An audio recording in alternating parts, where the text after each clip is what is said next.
jeito de menino, tão alegre, tão meigo e distraído. Eu não sei onde esse amor vai me levar. Esse amor vai me levar. Que você é mais novo, é verdade, mas não quero saber da sua idade. Não vou mais fugir, eu vou deixar rolar. Deixa rolar.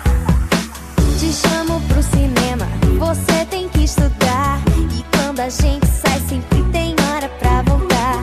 Não vê que eu tô na sua, louca pra te beijar. Se liga na ideia que eu vou te mandar. Não quero mais brincar, brincar de adoletar. Não quero mais brincar, brincar de adoletar. Eu quero ler petit, petit polar, ler café com chocolate. Ler petit, petit polar, ler café com chocolate. Não quero mais brincar, brincar de adoletar. Não quero mais brincar, brincar de adoletar. Eu quero ler petit, petit polar, ler café com chocolate.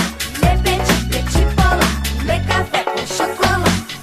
E ganhou com esse jeito de menino, tão alegre, tão meigo e distraído.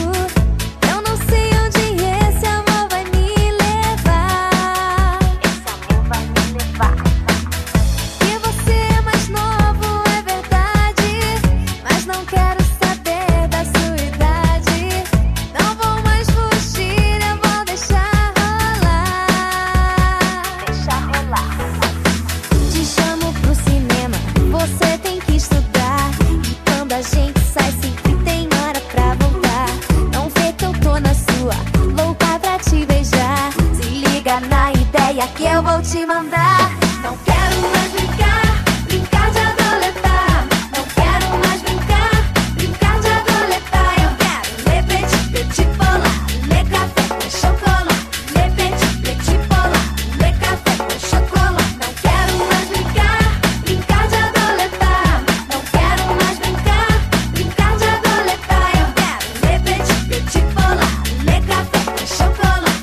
Ler petit, petit polar, ler café com chocolate. 17 anos pré-vestibular, pra encher um saco tem que estudar. Já tivesse idade, sei como é que é, mas tu tá lidando com uma mulher. Vê se me obedece, tem que respeitar. Você é gatinho, mas assim não dá. Quero atitude, quero atenção, tem que dar valor ao que tu tem na mão.